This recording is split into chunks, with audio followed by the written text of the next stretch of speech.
Tiens, il y a un facteur qui va nous faire parler, notamment en France, c'est la chaleur, la canicule qui pourrait être très importante à notre tour en France.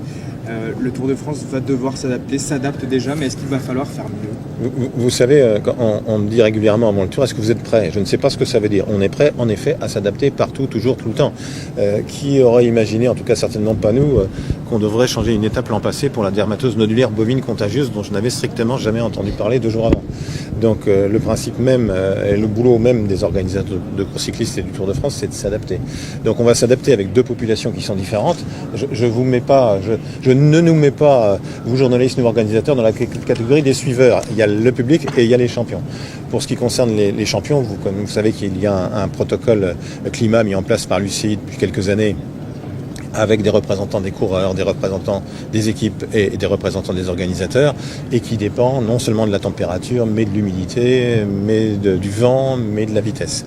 Sachant que les coureurs sont des athlètes de haut niveau, rompus aux fortes chaleurs. J'entendais hier Paul Sexas dire mais ça fait longtemps qu'il fait chaud, donc on s'entraîne avec, c'est pas comme si ça arrivait d'un seul coup. C'est ça le danger en fait, c'est quand ça arrive d'un seul coup.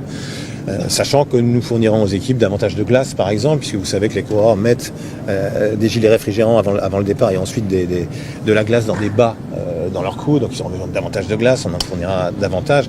Bien évidemment qu'avec le président du jury, des commissaires, on peut jouer sur le ravitaillement, théoriquement interdit dans les 30 et dans les 30 premiers et 20 derniers. Il peut y avoir le ravitaillement ouvert beaucoup plus, voire tout le temps. On peut jouer sur les délais d'élimination pour faire en sorte que les champions n'aient pas d'efforts démesurés à fournir pour rester dans la course. Voilà. Nous rajouterons, nous, une 3e moto fraîcheur, ce qu'on appelle les motos fraîcheurs, donc des motos qui sont en général derrière l'échappée pour fournir des bidons au cas où les voitures d'équipe ne peuvent pas être là. Donc ça, c'est vraiment pour la partie champion, pour la partie coureur.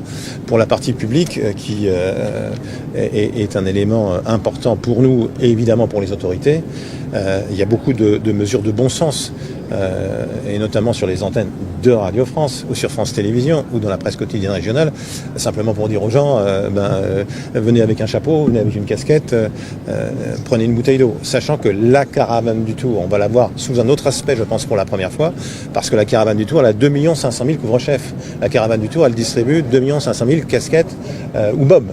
Je crois que vous connaissez les bobs d'ailleurs.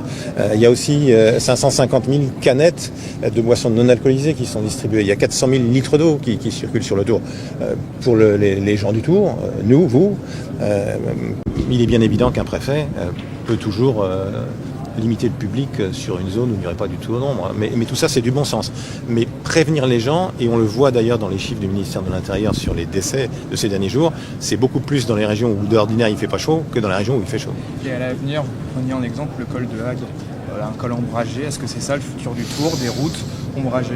Ce que je peux simplement vous dire, c'est qu'on ne faisait absolument pas attention à ça il y a 5 ou 6 ans et que désormais ça fait partie des éléments de choix quand on trace un parcours. Ça ne veut surtout pas dire qu'il n'y aura plus de Ventoux demain, plus d'Alpe d'Huez, plus de Galibier, plus de Tourmalet. Mais oui, cet élément-là, on ne le prenait pas en compte. Pour ce qui me concerne, le Grand Colombier est magnifique dans le département de l'Ain.